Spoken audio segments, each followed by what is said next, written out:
Welcome back to the Sovereign Ratio. Bitcoin spot ETFs inadequate. Let's take a look at this. If you're new here, please hit the subscribe button, the like button, and leave me a comment below.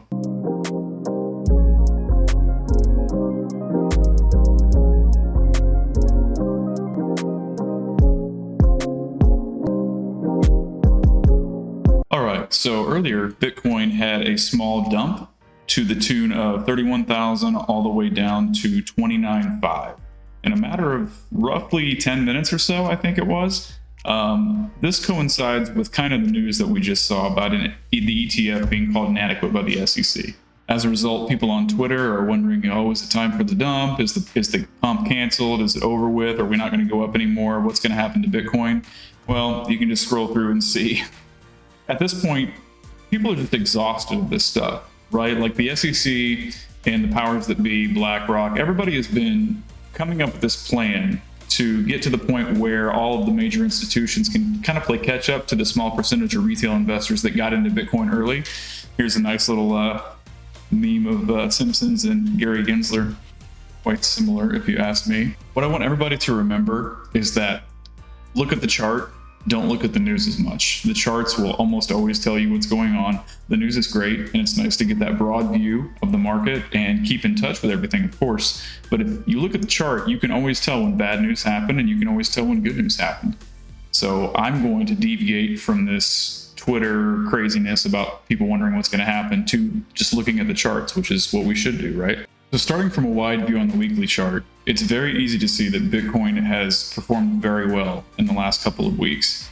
As we mentioned in the last video, typically what happens in a bear market relief rally or the end of a bear market, when Bitcoin crosses above the top line of the Gaussian channel, it will do one of two things. It will either go on a pretty substantial rally and eventually come back and test the top of the Gaussian channel, or it will test the top of the Gaussian channel, or perhaps even the EMA 9, which is currently sitting at $28,191. So if Bitcoin were to have a pullback in scenario 2, I would say it would be somewhere between 28.8 and 28.2. And that would probably be on a wick basis, definitely on a closing basis. We would want to see that come right back above the top of the Gaussian channel on a closing basis. One of those two things has happened in all previous times Bitcoin has performed the break of the top of the Gaussian channel.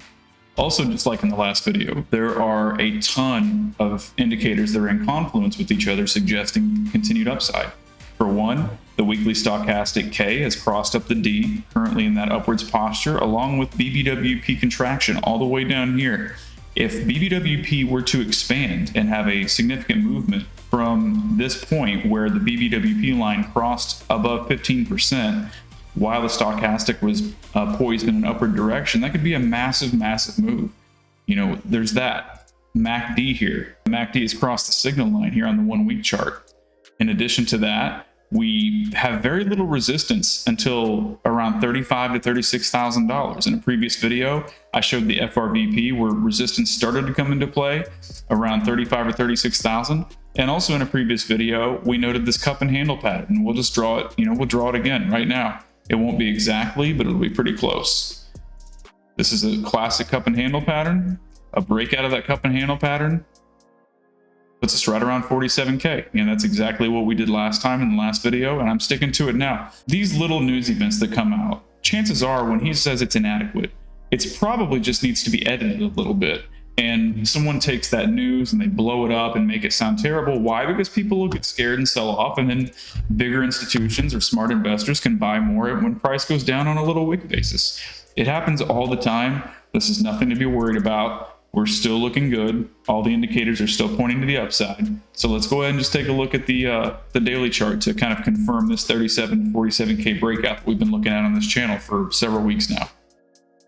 One other thing that I didn't mention in the previous chart, and this will hold true because it's set to the weekly time frame, this silver cross band indicator that I created, it is currently crossing up, and silver crosses generally produce around a 40% move on average. Could be more, could be less, but this at the end of this week it will confirm a silver cross, and that also I believe is confirming soon on the 5-day chart, which yeah, it's already crossed. So just more bullish indicators. I went ahead and pulled up an FRVP here all the way back to March of 2022, and you can see the majority of the liquidity is underneath of us. especially down here at the 20,200 to 20,300 level. Above us, look, there's really nothing here. The first liquidity kicks in around 37K and then starts to pick up more around 38.5.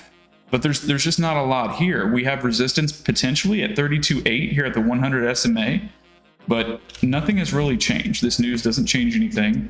We still look good. If we were to break below 28.2, in my opinion, I think that would be cause for concern, because that's where the EMA 9 is sitting. And as I've stated many times, Bitcoin in a bullish rally tends to chase the EMA 9, and in a bearish fall, it tends to try to chase the EMA 9. It continually tries to do that. So as long as it holds that EMA 9 as support, I think we're good. And if we were to break below it and hit it as resistance, then I think we're not good. In addition to that, like I said, the top of the Gaussian channel is key. Let's go ahead and do a Fibonacci retracement here on basically this whole move. Probably the previous. You can see Bitcoin has not even retraced to the 236.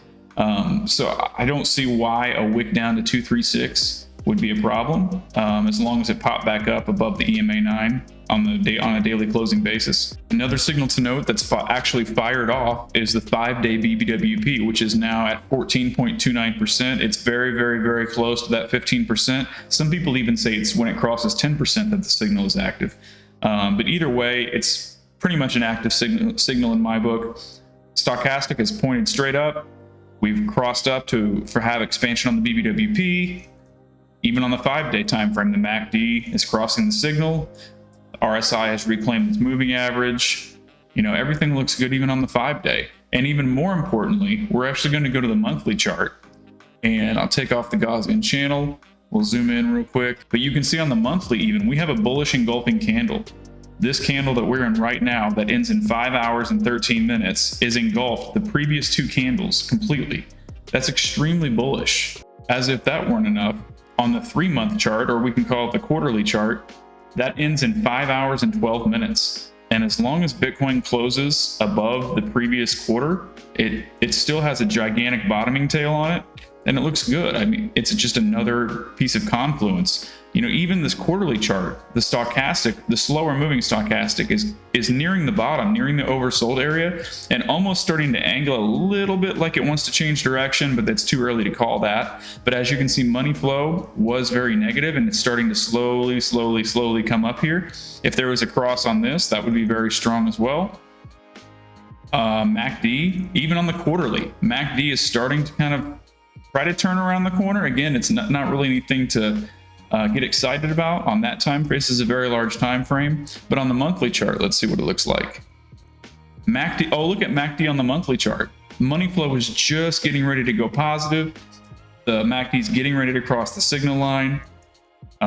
So here's the deal. Gary Gensler has been playing these tricks, and there's been news about it for months and months and months.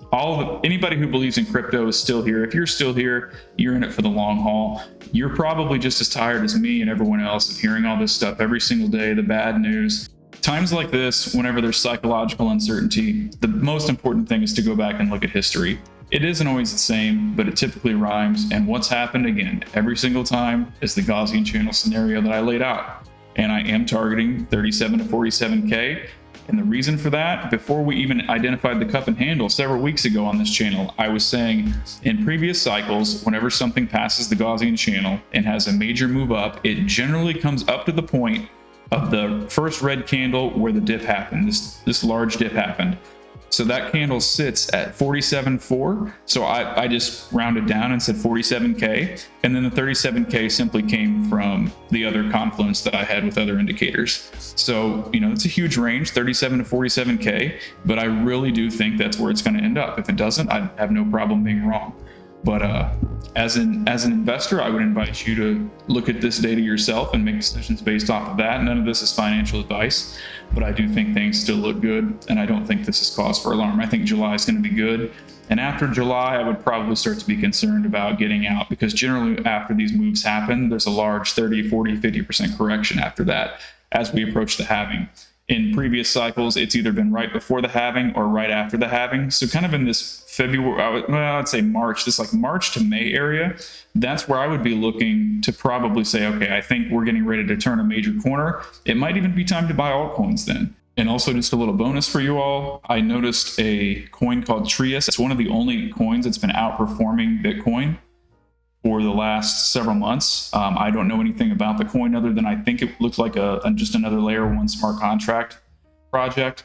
I might do some more research into it, but just to put that out there, this has been outperforming Bitcoin. There's always one or two that do, so maybe this is worth looking into. I'm not going to do any evaluations of it here on this particular video, but maybe something to research in yourself. So if you found the content useful or helpful, or you just like me, hit the subscribe button, leave me a comment, hit the like button. I appreciate you all watching my videos. Look forward to growing the channel. Safe trading, and we'll see you in the next video.